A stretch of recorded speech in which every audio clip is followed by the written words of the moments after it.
I love exploring worlds that, we haven't seen for a long time. And the world of Prince of Persia is something very interesting. It goes way back.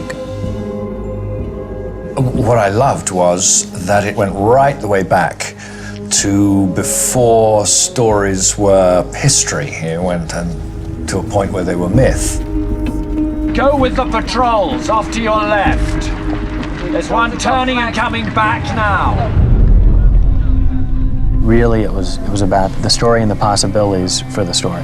The ability to do a beautiful, epic period piece really pulled us to it. This is what we're building down in Moscow. This is the NASA architect. First of all, the scope of it, the size of it, I just thought, wow, I've never been involved in something that's, like this, and can it be pulled off? Just seemed like a huge challenge. And then this is actually on the set we're going to go out. We're actually building part of that temple.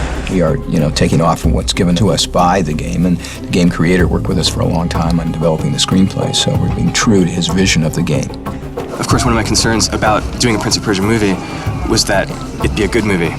And, there's really no one who makes this kind of movie better than Jerry Bruckheimer. So the first thing that we're going to do is I'm going to show you how the taking of the city bursts out of the yard which you have just taken. We went out to Morocco, and in the first week we just kind of visited some of the sets that have been built. And they were like cities. That was when I realised, whoa, this is a big deal. When they look down off the plateau, right, they look down on this city, and this here is that there, all right?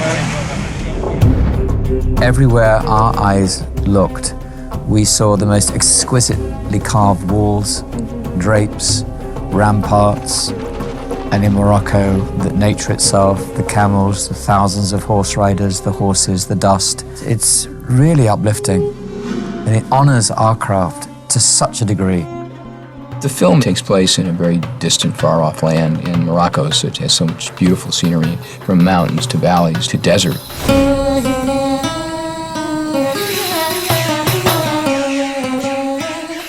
And what's wonderful about Morocco is that there are these mind-splitting contrasts between the most extraordinary iridescent green and absolute aridness.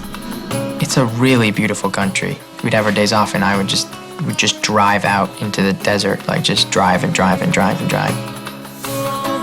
It's quite stunning, and it's not surprising that so many films get to shoot there, because it's very rewarding visually. And also I have to say that the local labour here, some of the craftsmanship is fantastic. Some of the plasterers, some of the metal workers who bash out bits of brass and make beautiful patterns. It's fantastic. Some good craftsmen here.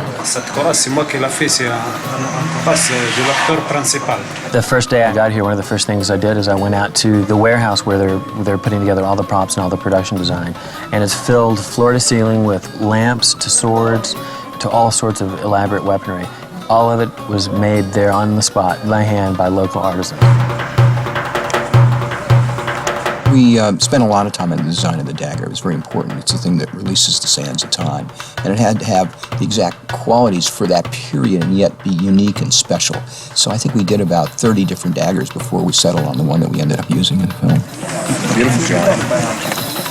The props people, the costume people, the set dressers, they all went absolutely mad for how we could make these things both imaginative and so that it would be a good mystical story, and at the same time pay real service to what things actually looked like.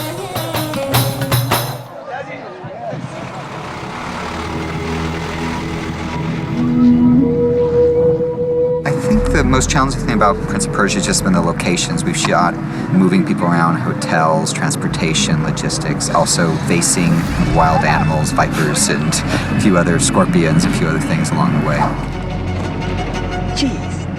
What all the guidebooks had said was, this is a marvelous country, splendid place to be, just don't go in July and August.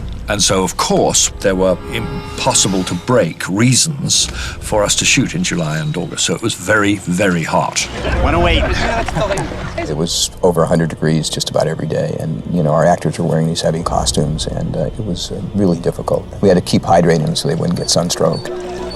The nature of the landscape, which which is why we're here. It is the hidden valley, but it means it's also hidden to try and get the equipment into, and the very narrow paths for one way in, one way out. And that can make it humorous at times or frustrating.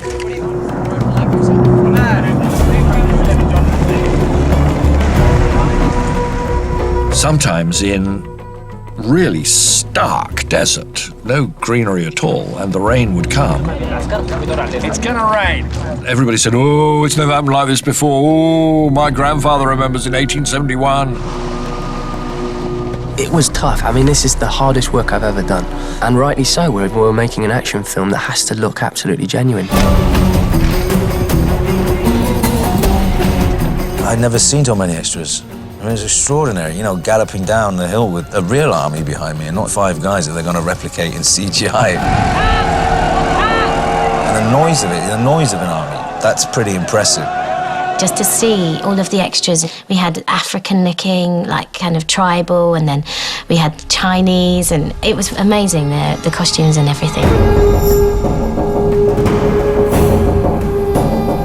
Penny Rose is our costume designer. She did all 3 of the Pirates of the Caribbean. Penny's an amazing artist. She designs all the costumes, and then she has to make them, which is not an easy task because we have thousands of costumes. How many of these damn things are there to do? She gave me so many choices, and she'd say really wonderful things to me, like, she's like, do you like that ring? And I'd say, like, darling, do you like that ring? And I'd say, yeah, I sort of like that ring. And she'd, oh, you don't like it? Well, don't be surprised if it ends up on someone else. And I'd be like, okay. And This is Jake's armour that he wears in the opening of the film when he's a warrior.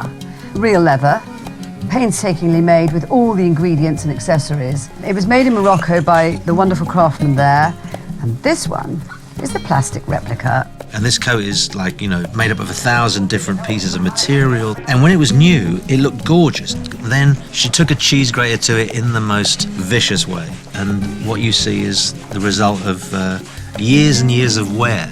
But it doesn't feel like a costume, it feels like clothes. This is my princess outfit. This is going to be the Disney shop outfit, I think. We had extras who were leaning against the walls and dozing. They looked exactly like paintings. They were absolutely exquisite.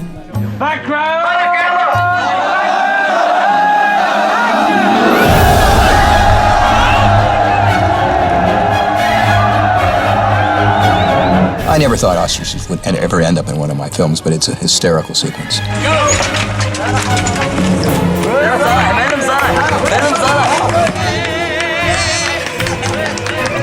Yeah, pretty exciting day. We got our jockeys for the first time today, and none of them have ridden an ostrich before, although they are professional jockeys. But it's a little different riding an ostrich. It's très difficult.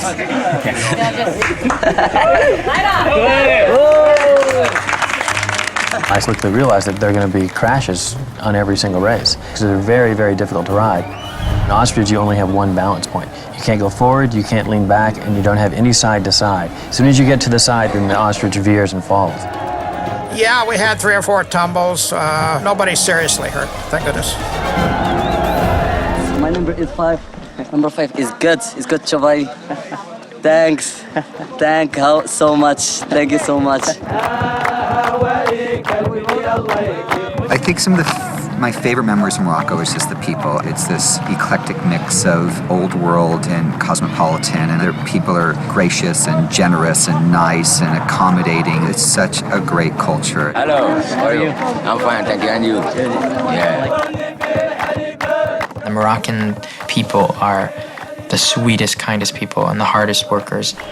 When you go to Marrakesh, you have like this sort of westernized area, and then as you travel farther and farther out, you see this beautiful culture. And there's nothing better than being in a place where you feel like you go back in centuries, you know. The realism of it is all in there.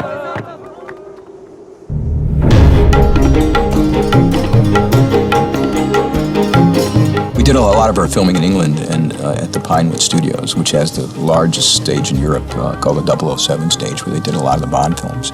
And on that stage, we built this enormous exterior of the castle. This is the lower part of the wall, right? And that's the upper part of the wall. They go together. We took over 9 of their 11 stages with our sets.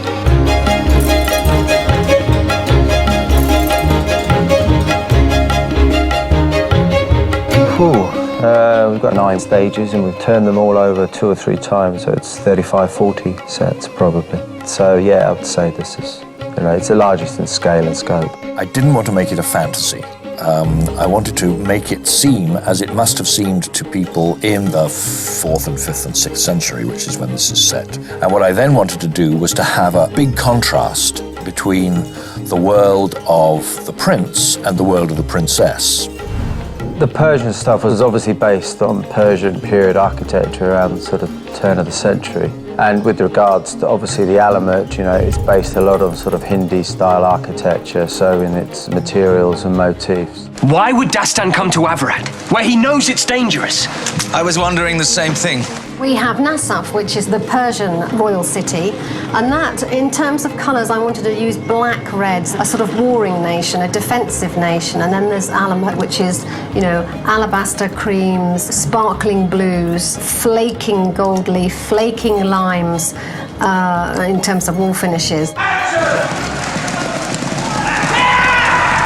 A lot of this was obviously built in Morocco as well, so it feels like you're in a parallel sort of world, you know. It's really weird because a lot of it is the same as what you saw in Morocco. In the A stage, in the set there, the bazaar, all the doors and shutters, metalwork, were all sourced in Marrakesh. And action! Jake did such an amazing job training himself for this film. First of all, he had to learn sword fighting. He had to learn how to run and to jump and to fall. I expected the acting, I expected the lovely looks, but what I didn't know about him was that he would be an absolutely God-given action hero. He can fight and he can ride and he can clamber and jump. We did a ton of fighting rehearsal. I mean, starting with like a strike and a parry, and then slowly moving on to much more difficult choreography. And now he stabbed. And that stabbed him on that. Right, good, good, good.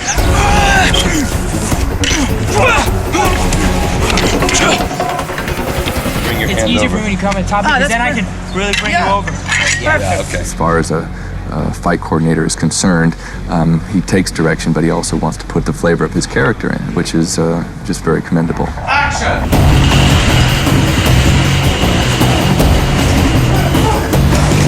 The character in the game does an enormous amount of parkour, so it's something that we incorporated also into the film.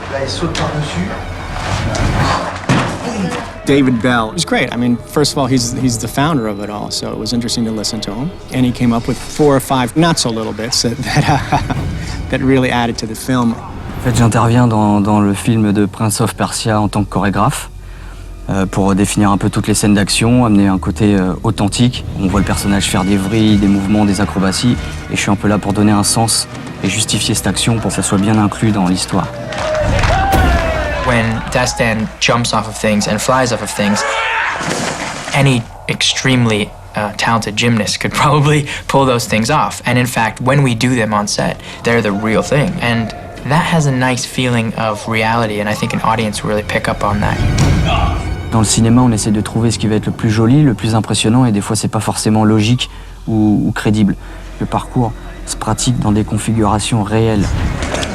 C'est vraiment toutes les différentes possibilités de passer dans des endroits suivant les architectures des immeubles et tout, qui font faire au corps des mouvements un peu différents de tous les autres sports qu'on a vus. Tu fais comme ça, tu arrives ici, tu bloques, tu te retournes, tac, tu sautes.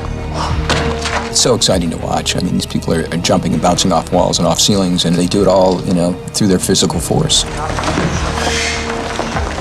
We incorporate the new parkour, free running into the old style of battles and fights, and that gives it a different flavor. My favorite movies are always a mix of everything, you know, every department, from, you know, real production design that's detail-oriented and can be really interacted with, along with stunts. A mixture of all that, you know, is what makes the movies I love, you know, great. And I think this is one of those movies. All right, now then, Jake, start to swing it a bit towards me more. You've got to make it all work. Every tiny little corner of it has got to be of a piece. So you're absolutely making up a world in which the characters in the story can believe what is happening to them. Prince of Persia is an epic film, from the locations to the action to the adventure, all the things we love going to the movies for, to get away from our lives for a couple hours and join our characters in a world that they'll never be a part of and something they've never seen before.